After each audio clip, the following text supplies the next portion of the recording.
Subscribe कीजिए F study class channel को और बेल आइकन को दबाइए लेटेस्ट वीडियो सबसे पहले देखने के लिए। हेलो फ्रेंड्स, चलिए आज इस वीडियो में हम कक्षा 9 गणित की प्रश्नावली 10.4 का प्रश्न नंबर 2 हल करेंगे। पीछे वाली वीडियो में मैंने आपको प्रश्न नंबर 1 कंप्लीट बता दिया था। अगर वो वीडियो देखनी है तो इस वीडियो की डिस्क्रिप्शन में आपको प्लेलिस्ट का लिंक मिल जाएगा, उस पर क्लिक करके आप वो वीडियो देख सकते हैं। तो आज इस वीडियो में हम प्रश्न नंबर 2 को हल करेंगे। तो आप वीडियो को लाइक कर दीजिए और चैनल को सब्सक्राइब कर लीजिए ताकि ऐसी वीडियो आपको आगे भी मिलती रहे। तो यहाँ पर दिया है कि यदि एक वृत्त की दो समान जीवाएं वृत्त के अंदर प्रतिच्छेद करे तो सिद्ध कीजिए कि एक जीवा के खंड दूसरी जीवा के संगत खंडों के बराबर है। इसका मतलब क्या है? इसका मतलब ये है कि हमें दिया गया है, देखिए मैं आपको बताता हूं। यदि एक वृत्त है, अब ये एक वृत्त है, इस तरह से हम बना लेंगे। एक वृत्त की दो समान जीवाएं, अब वृत्त का केंद्र यहां पर हो गया, इसमें दो बराबर जीवाएं हैं, समान जीवाएं। तो एक जीवा हम इस तरह से बना लेते हैं और दूसरी जीवा को हम मान लीजिए इस तरह से बना लेते हैं। तो ये समान जीवाएं दो बनानी है। उसके बाद लिखा है समान जीवाएं वृत्त के अंदर प्रतिच्छेद करे। यहां पर देखिए एक दूसरे को काटती है यानी प्रतिच्छेद करती है। तो सिद्ध कीजिए कि एक जीवा का जो खंड है, मान लीजिए इसको नाम ए बी लिखा और ये सी डी हो गई, तो खंड कौन से हो? यहां पर प्रतिच्छेद करती है। तो ये इतना भाग ये इसके बराबर सिद्ध करना है और ये ऊपर वाला जो ये भाग है वो इसके बराबर सिद्ध करना है। तो ये इसके खंड हो गए, तो संगत खंडों के बराबर है, ये हमें सिद्ध करना है। अब देखिए पहले आपको इस तरह से चित्र बनाना है, उसके बाद में ये वृत्त का केंद्र हो जाएगा। इसमें रचना में क्या करना है? रचना में केंद्र से एक लंब यहां पर डालना है और एक लंब यहां पर डालना है। उसके बाद में केंद्र को और इस पॉइंट को, प्रतिच्छेद बिंदु को हम ऐसे मिला देंगे। तो यहाँ पर ये 90 डिग्री होगा, ये भी 90 डिग्री, दो समकोण त्रिभुज बन जाएंगे। तो इसी तरह से देखिए ये चित्र मैंने बनाया है। यहाँ पर ये एक वृत्त हो गया, इसमें एक ये ए बी जीवा है, दूसरी सी डी जीवा है। दोनों जीवा बिंदु ई पर प्रतिच्छेद करती है। उसके बाद में हमने क्या किया? रचना में ये जो केंद्र ओ है इससे लंब डाल दिया ए बी जीवा पर, और ये सी डी जो जीवा है इस पे लंब डाला ओ एन, ये लंब डाल दिया, ओ को ई से मिला दिया। तो इस तरह से एक ये त्रिभुज बन गया और एक ये त्रिभुज बन गया। दोनों ही त्रिभुज समकोण त्रिभुज है, क्योंकि जब लंब डालते हैं तो यहाँ पर 90 डिग्री का कोण है। तो इस त्रिभुज में भी 90 डिग्री है और इधर भी 90 डिग्री है, तो दोनों समकोण त्रिभुज हो गए। अब देखिए सिद्ध करते हैं इसको। इसमें दिया है हमें कि जीवा ए बी और जीवा सी डी बराबर है, क्योंकि यहाँ पर लिखा है कि समान जीवाएं। तो समान जीवाएं इसका मतलब दोनों जीवाएं बराबर है। तो ए बी और सी डी जीवा बराबर है। सिद्ध करना है कि ए ई सी ई के बराबर है।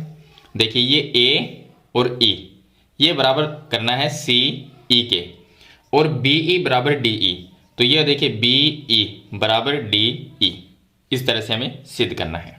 रचना में हमने क्या किया?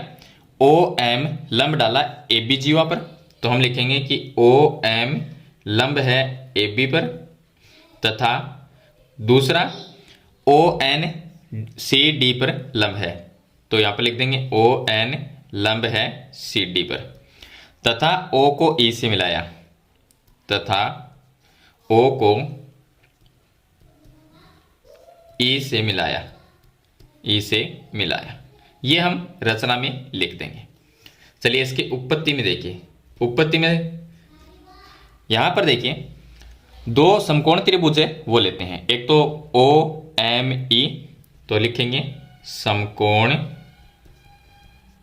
त्रिभुज ओ एम ई, तथा दूसरा जो समकोण त्रिभुज है ओ एन ई हो जाएगा, ओ एन ई। दोनों को सर्वांग सम कर देंगे तो उनके ये जो भाग है ये भुजा ये आ जाएगी इसके बराबर। अब सर्वांग सम कैसे करेंगे? तो सर्वांग सम के लिए देखिए ये 90 डिग्री है और ये भी 90 डिग्री है, तो बराबर हो गए। कोण m बराबर कोण n लिख सकते हैं। तो इस त्रिभुज के अंदर हम लिखेंगे कि कोण m बराबर है कोण n के। ये हो गया बराबर, क्यों है? क्योंकि 90 डिग्री के कोण है। उसके बाद में आ जाएगा ओ एम, ये जो लंब है और ओ एन लंब है, ये दोनों लंब बराबर होंगे। क्यों होंगे? क्योंकि समान जीवाएं हैं तो केंद्र से दूरी भी बराबर होगी। तो ओ एम बराबर ओ एन लिख सकते हैं। तो यहां पर लिख देंगे ओ एम बराबर में ओ एन। तो इसका कारण लिखेंगे, कारण ये लिखेंगे कि समान जीवाएं केंद्र से समदूरस्थ होती है। तो ये इसका कारण लिख देंगे, समान जीवाएं केंद्र से समदूरस्थ होती है, यानी कि जीवाएं अगर समान है तो उन पे जो लंब डालेंगे केंद्र से वो उनकी दूरियां भी बराबर होगी। तो उसके बाद में देखिए दोनों त्रिभुज के अंदर ओ ई ये उभयनिष्ठ भुजा है, तो हम लिख देंगे ओ ई बराबर ओ ई, इसका कारण लिखना है उभयनिष्ठ, ये हो गई उभयनिष्ठ भुजा, तो ये इसका कारण हो जाएगा।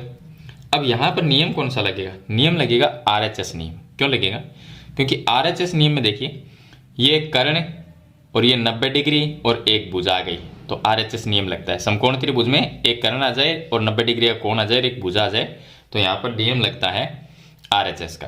तो हम लिखेंगे कि आरएचएस नियम से, आरएचएस नियम से दोनों जो त्रिभुज है वो सर्वांगसम होते हैं, तो त्रिभुज ओ एम ई ये सर्वांगसम हो जाएगा त्रिभुज ओ एन ई के, और जो त्रिभुज सर्वांगसम होते हैं उनके संगत भाग बराबर होते हैं, तो एक ये भाग ऊपर वाले त्रिभुज का एम ई और नीचे वाले त्रिभुज में एन ई ये बराबर हो जाएंगे।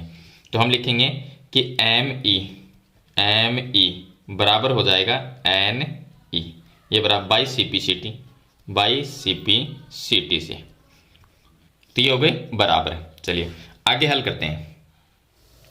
तो इसको समीकरण नंबर हम 1 नाम देते हैं। चलिए अब देखिए हमें दिया है कि ए बी जीवा और सी डी जीवा बराबर है, तो हम यहाँ पे लिखेंगे कि ए बी बराबर सी डी, ये हमें दिया है, ये हमें दिया गया है।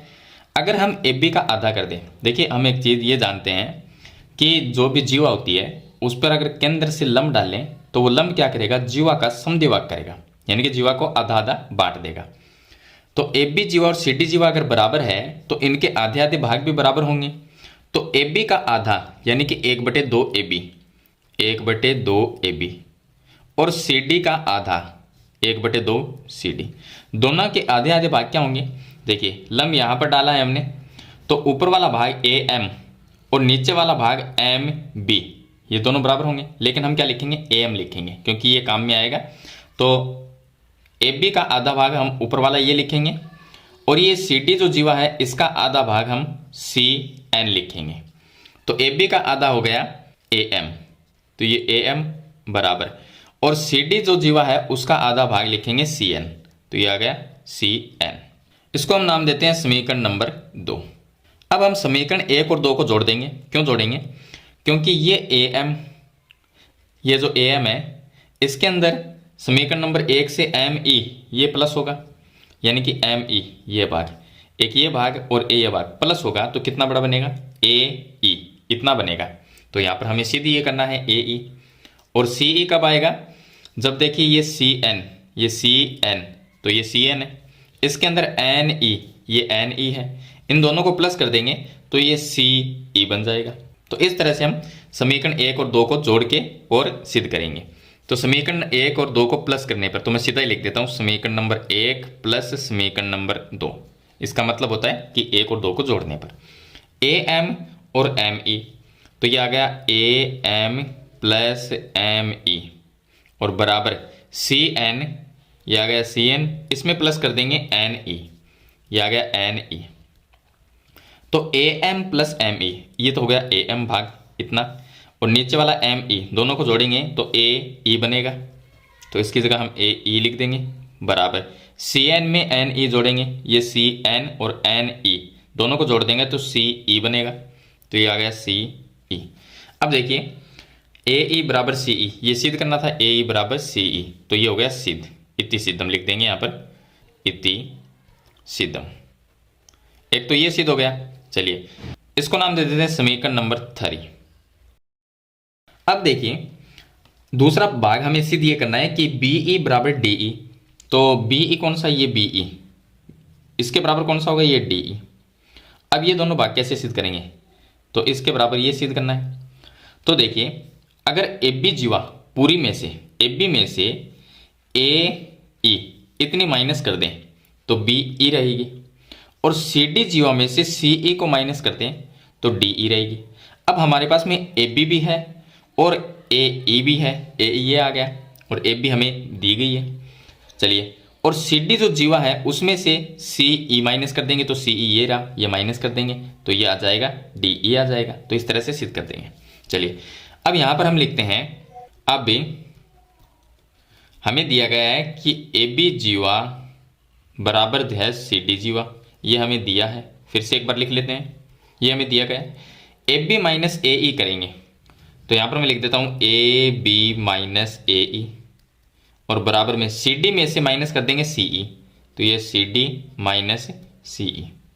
अब देखिए इन दोनों को अगर माइनस करते हैं ए बी माइनस ए ई, तो ए बी जीवा पूरी हो गई, इसमें से माइनस करना है ए ई, इतना भाग माइनस करना है, तो पीछे ये भाग रहेगा बी ई, तो इसकी जगह हम लिख देंगे बी ई, और बराबर ये माइनस करेंगे सी डी माइनस सी ई, तो सी डी जीवा है, इसमें से सी ई भाग है वो माइनस कर देंगे, यानी इतनी जो भुजा है वो माइनस कर देंगे, तो आप मान के चलो कि डी ई आ जाएगा, तो ये आ गया डी ई, और ये चीज़ हमें सिद्ध करनी है बी ई बराबर डी ई, तो यहाँ पर ये हो जाएगा इतिसितम। तो ये इसका दूसरा भाग है, इस तरह से हम सिद्ध कर लेंगे। तो ये था इसका प्रश्न नंबर 2, जिसमें समान जीवाएं हमें दी गई थी और उसके जो खंड है वो दूसरी जीवा के खंडों के बराबर हमें सिद्ध करने थे। तो मेरे ख्याल से ये क्वेश्चन आपको कंप्लीट समझ में आ गया होगा। फिर भी इसके बारे में कोई सवाल या सुझाव है तो मुझे कमेंट बॉक्स में जरूर लिखना। वीडियो अच्छी लगे तो इसे लाइक और शेयर जरूर करके जाना। इस चैनल पर नए हैं तो सब्सक्राइब करना। हम मिलते हैं नेक्स्ट वीडियो में, तब तक के लिए थैंक यू।